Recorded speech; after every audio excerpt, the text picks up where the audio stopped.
où il a notamment appelé à accélérer la réparation des routes et des réseaux électriques et d'adduction d'eau potable. Reportage de Habib El-Asri et Selma Alami. Cela fait des années qu'on n'avait pas vu autant d'eau se déverser dans l'enceinte du barrage Youssef Ibn Tachfin.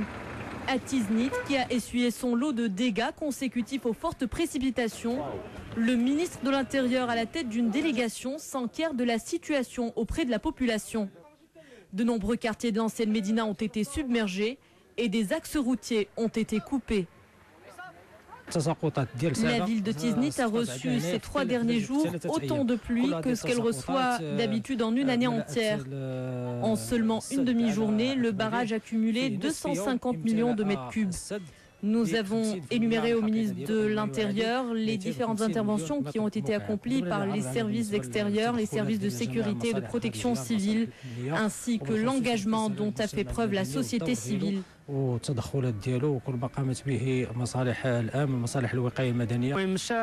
fait 5 ans qu'on n'a pas vu autant de pluie. On ne s'en plaint pas. On se plaint des dommages qui ont été occasionnés par la crue de l'Oued. Les pluies sont toujours les bienvenues. Il faut que les infrastructures soient renforcées.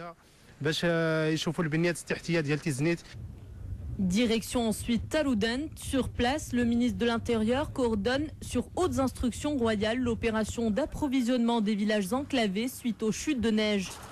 10 tonnes de denrées alimentaires de première nécessité seront acheminées à bord des hélicoptères de la gendarmerie royale aux populations des zones montagneuses de la province de Taroudant.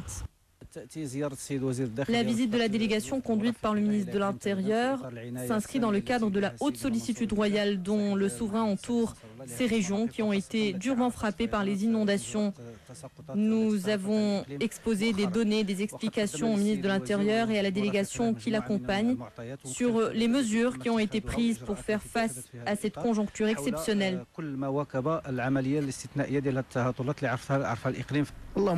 Nous rendons grâce à Dieu, les dégâts sont importants, mais tout est surmontable.